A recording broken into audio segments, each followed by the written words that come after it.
morning. That's right, it's your man, Sean Mason, and I'm here with the fellas as usual. To my left, the Renaissance man, Mr. Glenn Murray. To his left, the total gent, Mel Roberson. And on the far end down there, the one and only, the lover of life, Mr. Robert Hazard. How you guys doing, man? Fantastic. You guys It's still early. I am doing wonderful. I tell y'all this every week. The producers told us after that last show we need to straighten up and fly right. So I am doing wonderful. I am blessed and highly favored. Highly favored. I knew you were going to say that. Saved, sanctified, and full of something. Full of something. We don't know what that Just is. in case that lightning bolt comes. just in case. I don't want the lightning to hit me. Mel moved away, so he doesn't want the lightning. He doesn't want the lightning. Hey, man, question for you, gentlemen. Yes, sir. Are men intimidated by successful women? That wasn't in the script, Sean. Yeah. He always flipping the script. I need to see a manager. Sean did not go off the script. Robert, Am I? No. not you, but maybe you aren't. But do you get the impression that there are men that are intimidated by successful women? Very few. But I will say that it's based off of potentially where they are in life. Because I think that's a narrative that's been talked about in social media far too much. I don't know. I don't see any of my friends, experiencing that are saying that we love successful women. That's right. That's what I was going to say. None of my friends, none of the people I hang with, None of the people are intimidated by And you- successful women. I'm going to say yes, men are intimidated by successful women. Well, we didn't say all men. We said the men we hang out I with. mean, yeah, but I think even to a degree, or even in my circle, I won't say necessarily intimidated to the point where they don't do anything or they don't act, but I will say there's something about the air of a successful woman that makes a man really, here's a way to put it. It makes you check yourself to make sure that you're performing at the level you should be performing at. Okay. But I think that's good. If a Yeah, woman, that's a good that's a thing. woman Great. bringing out the best in you. Yes, but that So I think still could that's be important. intimidation as It well. could be. It could be. To a certain degree or extent, right? Yeah, I tend to agree with you, Mel. I think that. Oh, you didn't agree with me? No, I think that ultimately, it could be defined as intimidation. But like Mel said, I think oftentimes it is an indicator of not only how the man feels about his own journey and his own success, but also how he feels she is going to experience his success. And so I think there's so much pressure on men to be and provide and to have that it becomes almost destructive for men because they become so hard on themselves and so preoccupied with what they feel like they're bringing to this proverbial table, that you have these men that are really potentially great mates, but if they set their sights on a woman who maybe makes $10,000 or $15,000 more than them, and let's be frank, a lot of times women will make men feel like they are inferior if they make more money, or what. It's a lot to handle sometimes. But I want somebody and that's not to blame women for that. I'm not doing that. I'm just being realistic about the variables that are part of it. Challenge me. I want to be challenged to be my best. I want That's somebody what I was to going to say with the lift me mirror. up. They're putting a mirror up to you. I want the person that you should fall for is the person that sees the best in you. Absolutely. When you don't see it in Possibilities, yeah. yourself. They see all the possibilities and can actually help you materialize. But at the same time, we know of we all have known of situations where a man was maybe not doing as well as his lady was, and then she became victim to the criticizing crowd that was in her ear, saying, "Hey, you need to upgrade then because she's not of the where strong you are." woman that she portrays herself to be. Yeah. Absolutely. I mean, look, Tyrese's ex-wife just came forward and said, "Hey, I let people talk me into divorcing my husband." So that happens quite a bit, and I will say that I've experienced that real life, in my own life, where the circle of friends decides, "Hey, this is where you are. You need somebody that's right here, so you need to ditch this guy." So honestly, I think it's two parts to this, Sean, right? So there are some women that are extremely successful and lonely because at some point in time, they started to, I don't want to say believe their own press, Sure. but they let their social status, their financial status build them so far up that they started looking at other people as less than, right? And then once they realize that, and they realize, well, there are probably some good people that might have a different career path. If you're an exec and he's a teacher, he's not going to make as much money as you, period. Right. But they started looking at that and saying, oh, I was wrong, and they don't want to go back and say that because now it's embarrassing. Right. You know, that they did that or said that. But at some point in time, they got to realize, man, I could be right and lonely, or I could be wrong and get somebody. Right. Yeah. Right. Yeah, that's absolutely true. And we just saw Tyrese's ex-wife talk about how she let people in her ear change her view of the husband she had. Yeah. And that's something that I've actually experienced real time. So what I find interesting about that piece is that the people that are the most judgmental when it comes to valuing their mate based on circumstances and things are the same people that want grace when life gives them a valley. Right. They don't want to be perceived a certain way because of their circumstance or because of the way their life has ebbed and flowed at a particular time. Yeah. But like you said, Mel, people that tend to believe their own hype don't really think about the fact that circumstances and even success is fleeting. And so you may find yourself on top of the mountain one day, and then you're at the bottom of the mountain another day, and you're going, hey, I'm the same person. I'm just in this temporary circumstance. So I think, man, that's one of the tragedies that's happening between us and our, unique quests for love. And that's why I champion people like Mel who, not only found somebody, but, found such a compatible person. It gives you hope, but at the same time, it also reminds you how hard it is to find, it's a tough thing, but I'm wishing it for all of you. Especially you, Robert. Keep hope alive. I mean, Keep hope 9 alive. times, man, at some point you got to get it. But Mel had his valleys too. Okay, so next topic. let's go. We got enough there. Good one. We got so the next one is the project one. So it really depends on what a woman sees as a project. Right. When they're talking about, I don't want a project or whatever. Like, I think projects are based off of capacity and tools. You know what I mean? Like if you have the emotional IQ and the heart and the willingness, and you can see the value or you can see the potential in what this man is, then it's not really a project. It's the same with rehabbing a house. Somebody that has no skill or no ability to rehab a house will see a property and say, well, I'm not going to do that. That's a fixer-upper or something like that. But somebody who's a skilled craftsman is like, oh, we could do that. We could flip that. We could, we could, all of those things. So is it really a project or is it really based on capacity? I guess that's somebody's real truth. It would be a project for them. But if she knows what she's doing and she can elevate that man and have that partnership and really give him what he needs to get to the next level and vice versa, it's a two-way street. I think that's dope. Yeah, absolutely. Great stuff, man. Hey, we're going to break. We'll be right back. It's live from the Cave, the Morning Roast. The perfect couple with the perfect family until their oldest child is gunned down by police officers. From the author of The Expert Witness, Marvin Mason releases his new book, Come Undone, available on Amazon and Kindle. Join us, Indie TV, where you will see the talk shows, movies, drama, action, and comedy. Be the first and see it first. Sign up now for free at Indie TV. Imagine your own private wine tour. That's Wine Crawl, providing you an experience that's second to none. Now in over 20 cities, Wine Crawl is great for the novice and experienced wine lover. And we mix in food and spirits tours, and you have your answer for what's new and exciting in your city. Find out about our next adventure. Visit us at www.winecrawl.wine.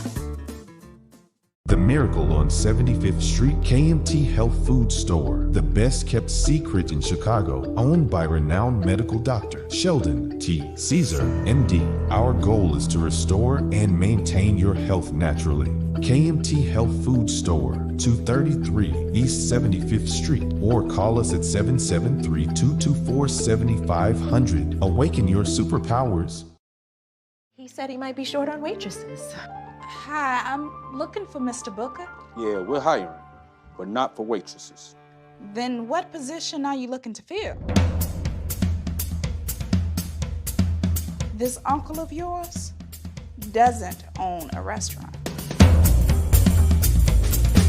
You tell him today is your last day. This cannot continue, Lo. I told him I'm coming back. Louise, this is honest. It's me, Mama.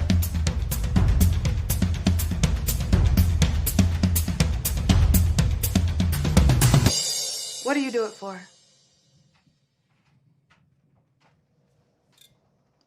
Freedom.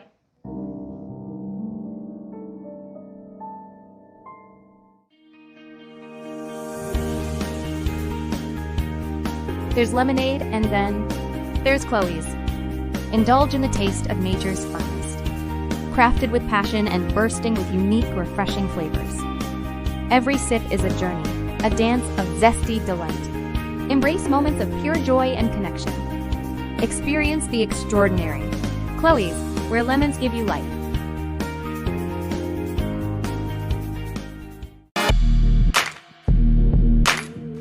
Welcome back. It's live from the Cave, the Morning Roast. I'm with the guys, Glenn, Mel, and Rob.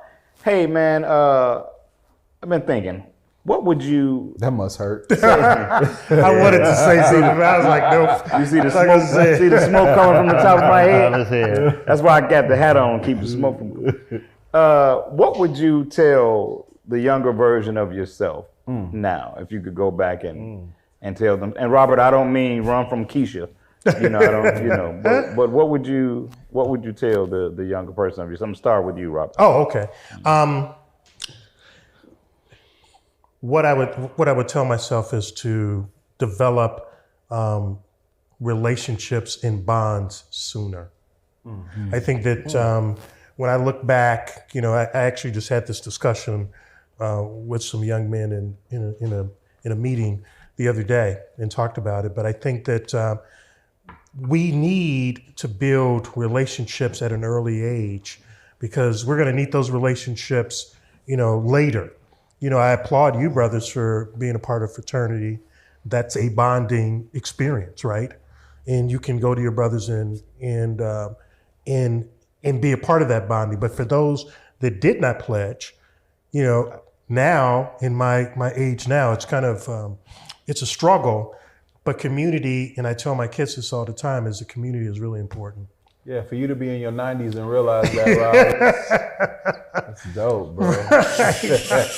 I look good for 90, but that is the point. You look good for 80, but the fact is you're 90. Right, build the community he's like early. 75. Right. Yeah. So it's not bad for 75. 40. Yeah, total gent. Yes, sir. What would you go back and tell the younger version of yourself? Man, that's a heavy question, It only is, because it depends on which stage in life, which version. Because you learned so many different lessons. Man, by the way, shout out to our friend Jamie Gill, Lessons for the Little Boy. That was a great book that we were all a part of. Yes. I would say, I was gonna say what Robert said. Oh my God, get out of here. I'm glad I went first then. but I would say give yourself grace. And it's okay if you don't get it right the first time or the second or the third. I had this thing when I was younger where I used to beat myself up because I was a perfectionist and everything had to be a certain way. And it served me in life, but there were so many things that it did to me, so many ways it was damaging mentally, I guess, that I had to be so perfect in everything that I did, where when I wasn't, I beat myself up tremendously. Like I was the biggest enemy was the inner me type deal. And I was beating myself up for things that in the grand scheme of things in life, I'm not gonna say they didn't make a difference, but they didn't make or break a situation. So I would say I would tell myself, my younger self, to give myself some grace and don't be so hard on myself. Still have a high level of expectation and wanting to excel, but it doesn't have to be, you know, the superiority perfection complex that I had. Yeah. Glenn Murray, what would you Yeah. tell your younger self? First, I'd say Lessons for Little Boy is a bestseller, by the way. 220 Publishing. It is, thanks to Mel is. Roberson and his strategy. Thanks to me and Mel Roberson my and his ideas strategy. behind it. Yep. But no, in all seriousness, it's a great book. All the authors were amazing, not just the guys on the stage, but every author that contributed to it was amazing, and there were lessons in every one of them.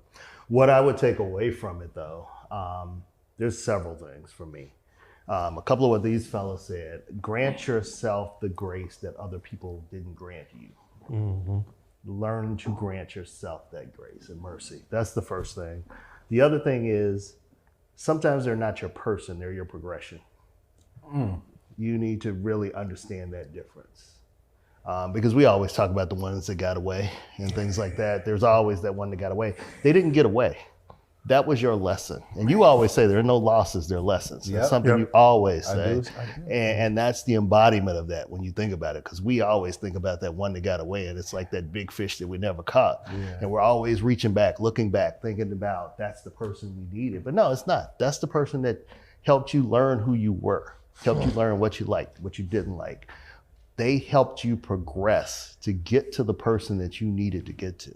So I'm grateful to everybody that has touched my life in different ways. The women that I've dated, Painful. the men that I've learned from, the friendships that I've made, the friendships that I've lost, That the was mistakes actually I made. amazing, Glenn.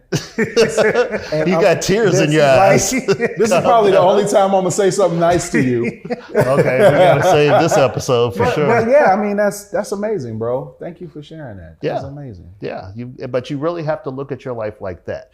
We can't compartmentalize it because of growth, but you have to look at it. You can't just take one segment of your life and say, I failed and therefore I'm gonna keep failing. Right. Mm-hmm. You've really gotta look at the whole of what you've done, the whole of your existence, the family that you've raised, the daughters that you brought into this world, the gifts that you've given people with your voice, your photography, the things that you do for people.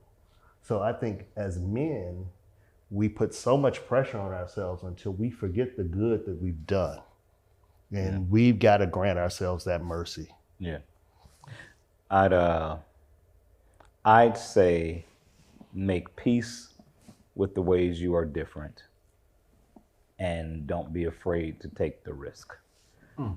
Because I grew up behind an older brother who was very traditionally gifted. He was an academic. He went on to be a successful lawyer. I was a creative, always trying to shove myself in the traditional box. And it really took years and years and years for me to embrace the fact that that was never my journey. I should have never been forcing myself to be someone else. And then I'd say, jump in. Because with accepting that also comes the acceptance that your journey is going to be different, and it may ebb and flow and have peaks and valleys that those other more stable paths don't necessarily have. Yeah. And if I could do that over, I would embrace 100% my artistry and my creativity and how different I am from, I don't really know the right brain, left brain thing, but I know I'm the brain that's the creative. Yeah. And I would give myself to it 100%. And hope that I would have somebody riding with me to support me in the ebb and flow of it. But I think all of you guys, your explanations and your answers were amazing. So This is such a sentimental show today. it really is. It's really nice. Right. Today. I'm a little, you know. I know, really. I'm a little I could actually talk on this episode. I might need your hanky in a minute. Hey, this is a serious moment with the live from the Cave guys on Morning Roast, and we'll be right back.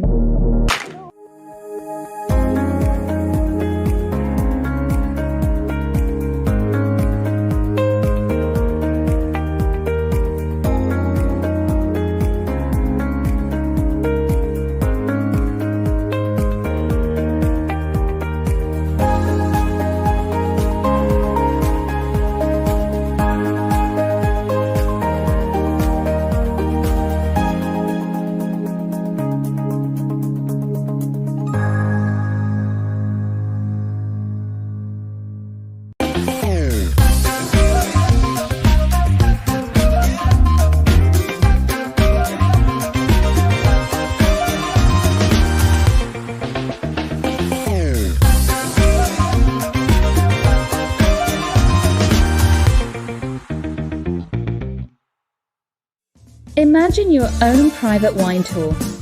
That's Wine Crawl providing you an experience that's second to none.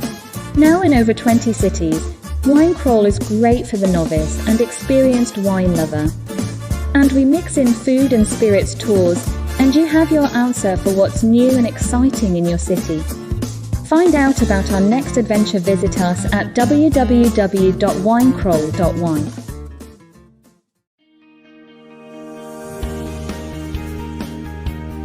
There's lemonade, and then there's Chloe's. Indulge in the taste of nature's finest. Crafted with passion and bursting with unique, refreshing flavors. Every sip is a journey, a dance of zesty delight. Embrace moments of pure joy and connection. Experience the extraordinary. Chloe's, where lemons give you life. Join us, Indie TV, where you will see the talk shows, movies, drama, action, and comedy. Be the first and see it first. Sign up now for free at Indie TV. Since she was 3 years of age, Shanita craved the taste. Now 20 years later, all those memories come racing back when she bites into Renzo's pastry. Renzo knows he won't survive another week if he can't penetrate Shanita's walls. He has but one weapon not even Shanita can ignore. Once he offers her a bite, she is defenseless and under his spell. No one can resist the taste of his drizzle. Yes, the new book from author Marvin Mason will leave you craving for more. Welcome back to Live from the Cave, the morning roast. I'm with the guys. Glenn Murray, what's on your mind, brother? What's on your mind? This is what's on my mind. I am not a dating expert in bang. No, you are not. No, you can ask the people that I've dated. But both of them.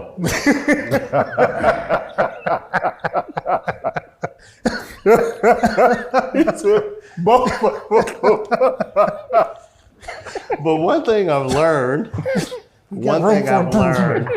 is that communication is the most important part of that. And I don't think we do that enough. And we talk a lot. We make jokes on here. We've talked about the list, the dating list, the places where women won't go. Yeah. We talked about high value and things like that. Yeah. But think about the dope conversations you've had with people.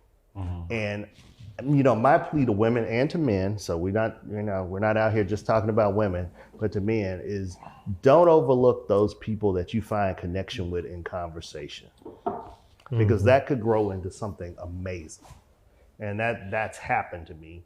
And I think it's happened to you guys. Are you saying as far as relationships? Relationships, romantic relationships, romantic relationships, and sometimes friendships. But we short people because of either outward appearance, what our friends say, what we think, some of our own shortcomings. What their income is, like we were talking about earlier. All those things we talked about. So I think it's important that we communicate. Communication is an amazing thing if you open up and listen. It is. I mean, because clearly we don't keep you around for your looks. So your communication, Glenn. I was told that's probably not the case, Mel, but that's okay. Plus, y'all keep me around because I'm the youngest. That helps too. I always talk about communication, but I always talk about effective communication, right? Right. Because the effective communication goes both ways to make sure that what we are communicating is being heard and understood. Because otherwise, it's just you're just throwing stuff at them. Yeah, but think about people who talk about their list of things they want. They don't mention communicator. I do. They lift it out. You do. Yeah. Intellectual sparring partner. Right. Hey, look, once you've had someone who can't communicate, you'll always add communicate. I believe though the relationships, whether they're romantic friendships, friendships, business relationships, they fail because of poor communication and unmet expectations. Yes. Right. Yes. Which goes back to the communication standpoint. Right. But there are so many situations in relationships where people have expectations of their partner, business partner, spouse, whatever, but they've never communicated it to them. Right. You never let me know what you needed in this relationship. Right. And the entire time you were running a tab on how well I was doing what Right. you needed me to do, Yeah. even though you never told me. How many what. times have you gotten to the end of a breakup and they give you this list of things that you never knew they needed? Right. That you never knew was important to them because they never communicated it. Yeah. And that brings me to something else. You know, communication is one thing, the conversation is one thing, but the hard conversations are another thing. It's really, really tough to have those hard conversations that you know are really going to make the difference in terms of whether or not you can even keep going. Yeah. And I think sometimes we put those off because we fear the inevitable. You know, we fear the fact that the conversation may reveal the fact that maybe we need to go our separate ways. So if both people are committed to that level of communication though, then it doesn't become hard to have it. The subject matter might be hard, but you're entering into it from a place where there's no malice. Right. it can be beautiful. Yeah, It can be beautiful. if you guys are in a space of comfort with each other and you already know, hey, I got your back, you got mine. Yep. This is us having a conversation about the challenge. Yeah. We're not fighting each other. We're doing battle with the hurdle that we're Real seeing. communication with your partner should be a comfort zone. Yeah. Yeah, because it's Even though it might make you a little You uncomfortable. got bars today, man. You know, I was on the I can tell you how. It's because Glenn has been to the bar today. That's probably what it is. That's what it was at 3:30 this morning. that 4 hours of sleep was sharp. Hey man, I've enjoyed you guys, man, and I really enjoyed the fact that you have shared a different part of yourselves with the world and the viewing audience, man. I think that, you know, people have thought that we were just these silly, crazy, fun-loving guys, but we do have some very serious conversations. And guess what? We're glad that you guys have been a part of them. Till next time, it's Live from the Cave, the Morning Roast.